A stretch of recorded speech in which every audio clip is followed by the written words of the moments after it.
Hi everybody, it's Richard here again with yet another video. This is going to be an Inbox 5 video where I show some of the recent vinyl purchases.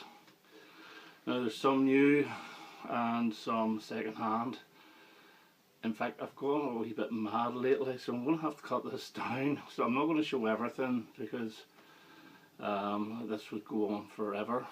But we'll start with some of the new purchases, and the first thing I want to show is a wee box set of singles. And this is David Bowie box set single, which was released yesterday. This is the Clairville Grove demos, and this is like a companion piece to a box set I showed a few weeks back called Spying Through the Keyhole. And basically this is some of the stuff that would actually end up on the Space Oddity album. I haven't played it as yet, but I do know the songs, and I do know I've got a CD of this downloaded from years back, so I know everything on it. But it's nice to have, and I'll probably give it a spin this weekend. Okay, I'm going to show two albums of, this is actually a 21st century band, can you believe it? And actually the second decade of the 21st century, my goodness, I'm getting hip. But I was watching, it must have been about 7 years ago, and I was watching Jools Holland's Hootenanny, which for people outside the UK is a TV show that brings in the new year. It's just a music show. Jools Holland was ex-member of Squeeze, and it actually am devastated to find out that it's recorded in November and then synced up. I always thought it was live, but obviously not. But this band came on, and after the first 5 to 10 seconds I thought, this is absolute rubbish, what are you doing, Jools, bringing this lot on? A minute and a half into the first song I was hooked, and I thought, geez, this is really good. So I ordered the CD, played the CD a couple of times, thought it was really good, and forgot about it. I brought the CD back out again, and yep, I decided, right, I played it in the car. I must have played it about 15 times on the trot. So I bought the album on vinyl, and their latest album. And I don't know how hip these girls are, but I think they're great. And that's Haim, Days Are Gone. This is brilliant. This is an absolutely fantastic album. See if I can get the names of the girls. Alana, Danielle, and Esta, I think. Falling Forever. Falling was the one that I really liked of Jools Holland. Forever's a great song. The Wire is a real glam song. There's a song here called My Song 5, which, believe it or not, has sort of the same sort of heaviness as the Moves Brontosaurus, but it doesn't sound dated. It's very bass heavy. There's tuba and all in it as well. I think it's fantastic. Let Me Go is great. Running If You Call My Name is great. So yeah, I really like these three. Brilliant band. So I decided I'll get their second album, which I did. And this one is called Something to Tell You. This maybe isn't quite as good. Better cover though. But it's still got some really good songs on it. Like Right Now, Night So Long, Walking Away, Little of Your Love. It's a little bit more poppy than the last one. Maybe not as hiccupy as the last one, if you understand what I mean with the vocals, but it's still a very good listen. And yeah, Haim, I think that's how you pronounce it. I hope it is. Haim, I don't know, but yeah, very good. Love it. Okay, some of the second hand, and I picked this up for next to nothing. Medicine Head. This is like the greatest hits. I bought this on the strength of the 3 singles, which I do really like. One and One is one. Rising Sun and Slip and Slide. The rest of the album's not bad. It's hippie. It's a bit hippie-ish on it, but yeah, it's just worth the purchase. It wasn't very expensive. It wasn't the 147 that's declared on the sleeve, let me tell you that, but it wasn't that far away. So Medicine Head, good band. I had the single One and One is One when I was a kid. And it's on one of the old Top of the Pops albums as well. But yeah, not bad. Good album actually. Okay, now this one, it was bought on recommendation, and only recommendation because otherwise I wouldn't have bought it. I've had to take it out of the sleeve as well, by Mr. James Griffiths, and I saw it was £4 and I thought, yep, I'll go for it. There you go, James, I bought the motors, you should be happy. Yeah, I took this home. I've only played it once, and I played it, was it last Saturday night. I need to look at the songs here, which I've taken out of the sleeve.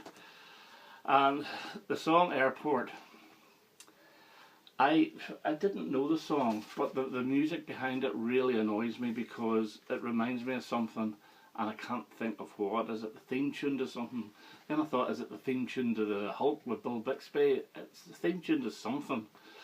But it really got on my nerves. Mama Rock and Roller, Forget About You, and Don't You Mind are the three songs that follow it. And I thought, that's very bog standard Dr. Feelgoody, and I wasn't overly impressed, to be quite honest with you.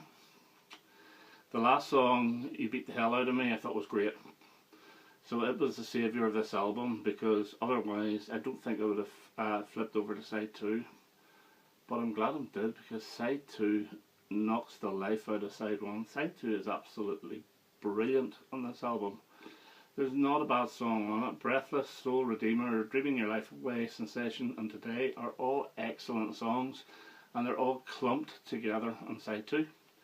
Don't know why. Maybe it's just me, maybe I'm weird, maybe I don't like what everybody else likes. But I thought that the second, third and fourth songs on this were very bland. And side 2, brilliant. I also noticed, I was looking through the actual credits here, and Nick Garvey, vocals, guitar and bass. I thought, where on earth do I know him from? And I caught on, he's a producer. He produced Reckless Eric, and he produced a great single by Fingerprints called Bulletproof Heart.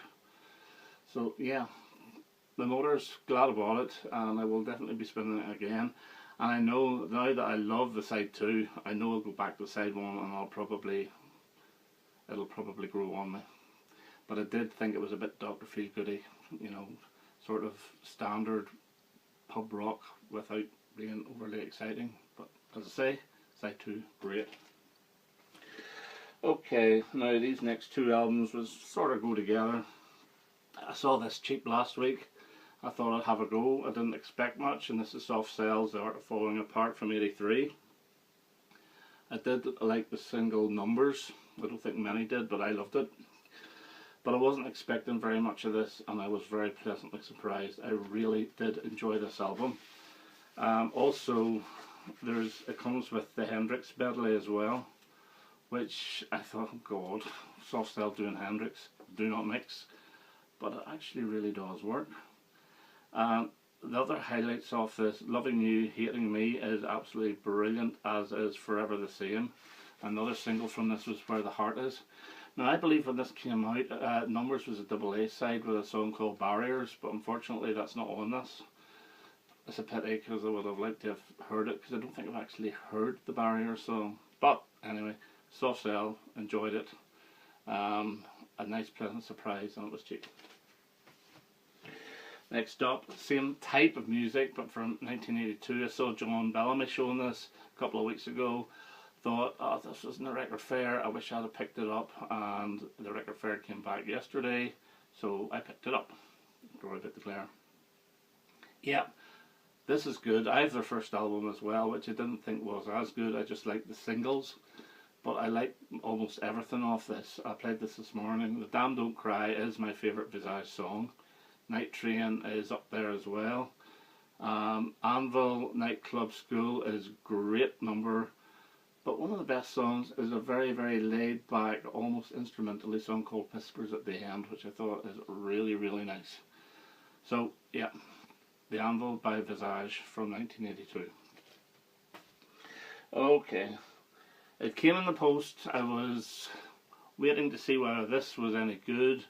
I know that I really enjoyed the True Stories album, so this is the Talking Heads' last album, Naked, and I was again a bit worried that this might not be that great, but I was wrong. It's another cracker. Again, it's better than Little Creatures. I'm now beginning to think that Little Creatures was their worst album. Mrs. Jones, Totally Nude, and Nothing But Flowers, absolutely brilliant. Blind's not a bad song. It was a single, but it's not their best. Yeah, this has almost got a bit of a Paul Simon Graceland vibe. Sorry about that, Rob Walker, but it does in a way, especially the song Nothing But Flowers. Yeah, I love this. This is really, really good. Talking Heads, I always liked, but I appreciate them a heck of a lot more now than I did back then. Okay, from 1975, or is it 76? I'm not sure. It's one of the two anyway. But this is Tales of Illusion. This is Fox's second album. Nusha Fox, a weird vocal style. I really do not know how to describe it. You have to listen to her voice yourself. But the thing about these Fox albums is she doesn't take lead vocals in every song. Kenny Young sings approximately half of them as well, which breaks the album up a bit. But in saying that, it's the Nusha Fox songs that you like the best. The single off this was Strange Ships, which as a single was just Nusha, but on the LP it's half and half. Yuli Yuli is really good song, and there's another one which is a double worded song. Kupu Kupu. I don't know what they mean, but it's a really nice, enjoyable listen. Fox, Tales of Illusion. They only have 3 albums. The third one, Blue Hotel, I have on CD, which I wouldn't mind getting on vinyl, and the first one was just an eponymously titled album, which had Only You Can and Imagine You, Imagine Me. I think Blue Hotel is the one with a single bed on it. But yeah, Fox on GTO Records. Yeah, very good. Next up, a bit of reggae. Maybe it's a little bit of cartoon reggae. I don't know how well this guy is regarded in the reggae community, but I've always liked him. And that's Eddie Grant, and he's scuffed his nose here, unfortunately. And it's got Do You Feel My Love on it, which is probably my favourite reggae song of all time, apart from Could You Be Loved by Bob Marley and the Wailers. Yeah, I do. I like Eddie Grant. I have a few of his albums now, and I have a couple of the Eagles albums, so this is just a good, easy reggae listen. California Style, Kill 'Em With Kindness. They're good songs with a reggae backdrop to it, so Eddie Grant. Okay, these next 4 are all sort of interlinked. This is Brinsley Schwarz, 15 Thoughts. This is Nick Lowe's band before he went solo, and that does have the guy called Brinsley Schwarz in it, which makes it confusing. This is like a greatest hits package which was released in '78 to capitalise around the Rockpile time.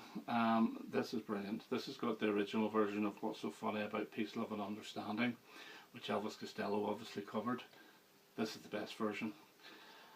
Brinsley Schwarz were often regarded as the UK's version of the band. I think it's a bit unfair on them, but they do have, there's country music in here as well, with Country Girls Shining Brightly, and there's a little bit of glam actually with There's a Cloud in My Heart.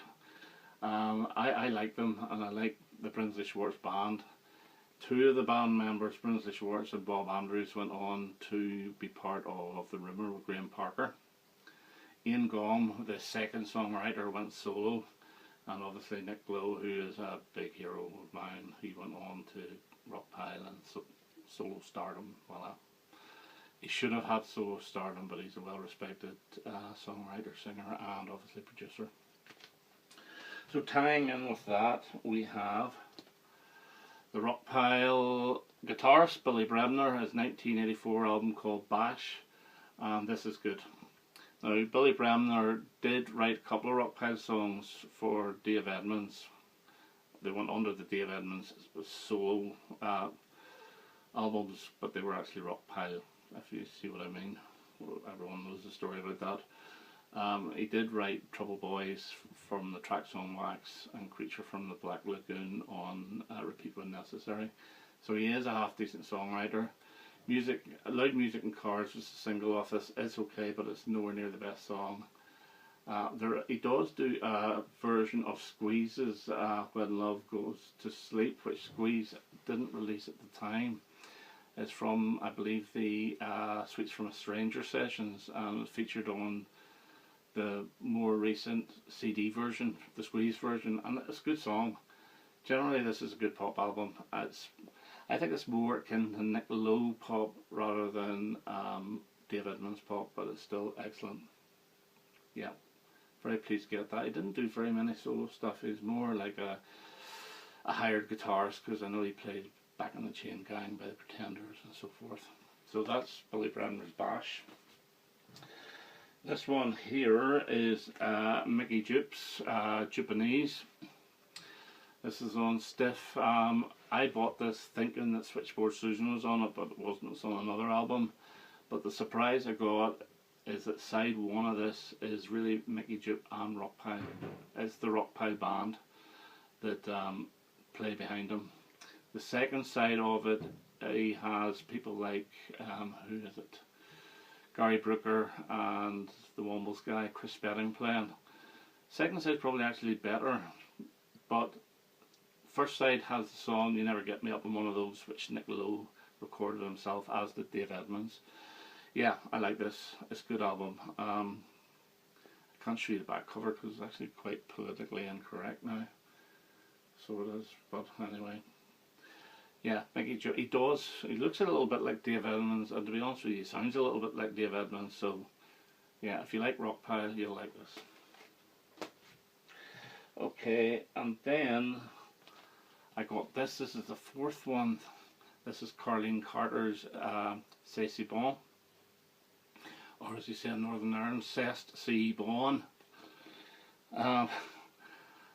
Why is this to do with Rockpile? Well, Carlene Carter was Nick Lowe's missus, so she was. And this is a country pop album. This is more pop than country. And Terry Williams still plays in this as well.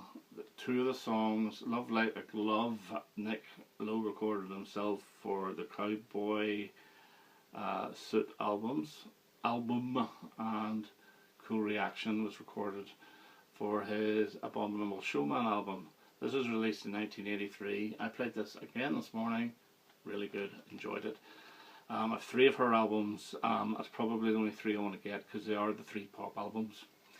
And I'm not a big country music fan, and this is more pop than country. So, yeah, very good. Enjoyable. Now the last one. Well, I wasn't going to show this, but I thought I will. Why not?